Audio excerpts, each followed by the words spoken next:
नमस्कार दोस्तों। आज हम लोग पढ़ेंगे मनोविज्ञान के सिद्धांत। मनोविज्ञान के सिद्धांत को इसलिए पढ़ा जाता है क्योंकि टीचर बनने के लिए सबसे ज़्यादा जरूरी पड़ जाता है ये मनोविज्ञान।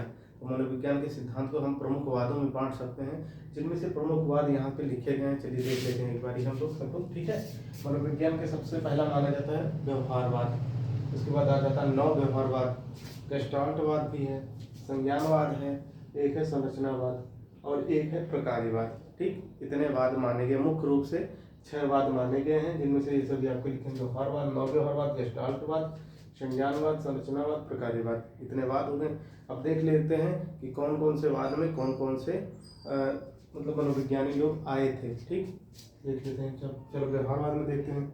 व्यवहारवाद में सबसे पहले आए थे E.L. थॉर्नडाइक। इनमें सबसे प्रमुख माना जाता है। शिक्षा मनोविज्ञान के जनक यही माना जाता है, थॉर्नडाइक को ही माना गया है। उसके बाद से आ जाते हैं B.F. स्किनर। इसके बाद I.P. पावलो हो जाते हैं, फिर C.L. हल हो जाते हैं, फिर J.B. वाटसन हो जाते हैं।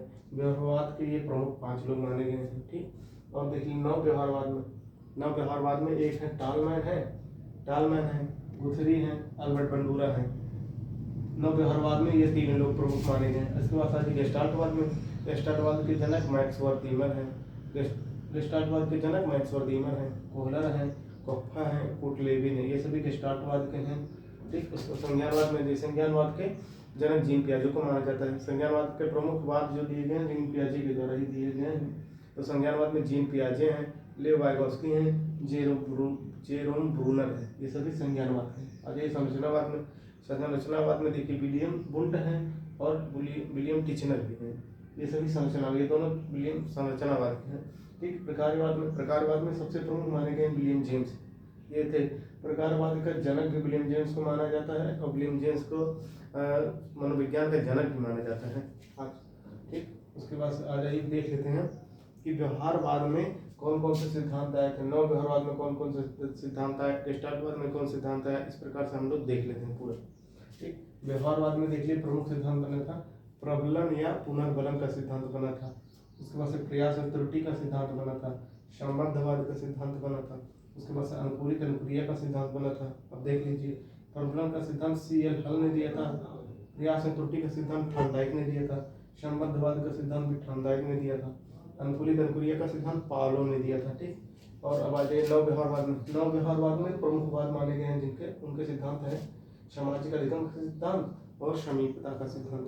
सामाजिक अधिगम का सिद्धांत अल्बर्ट बंडूरा ने दिया था और समीपता का सिद्धांत गुथरी ने दिया था। और गेस्टाल्टवाद में आ जाइए। गेस्टाल्टवाद का प्रमुख जो सिद्धांत है ये गेस्टाल्टवाद है, पूर्णाकार का सिद्धांत है, पूर्ण से अंश की ओर का सिद्धांत है, स्थूल से सूक्ष्म की ओर का सिद्धांत है। ये आते हैं गेस्टाल्टवाद में। संज्ञानवाद में आ जाइए। संज्ञानवाद के प्रमुख सिद्धांत में एक आता है संज्ञान, स्कीमा, अनुत्क्रमणीयता आती है। उसके बाद से पलटावी गुण आता है, सामाजिक आता है, सांस्कृतिक आता है। और जो प्रमुख है सामाजिक और सांस्कृतिक, ये लेव वाइगोस्की के द्वारा दिया गया है। जिस किसी भी वाक्य में सामाजिक और सांस्कृतिक शब्द मिल जाता है वो वाक्य लेव वाइगोस्की का माना जाता है, ऐसा ट्रिक है। और आगे संरचनावाद में विलियम बुंट है।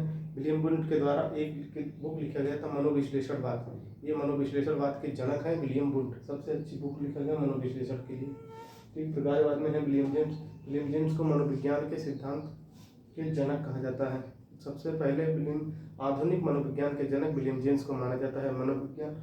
और विलियम जेम्स ने एक पुस्तक लिखा था मनोविज्ञान के सिद्धांत। ठीक, और भी ऐसे प्रमुख हैं जिनको हमने नहीं लिखा है, लेकिन ये इतने बहुत महत्वपूर्ण हैं, ये एग्जाम में पूछे जाते हैं। धन्यवाद।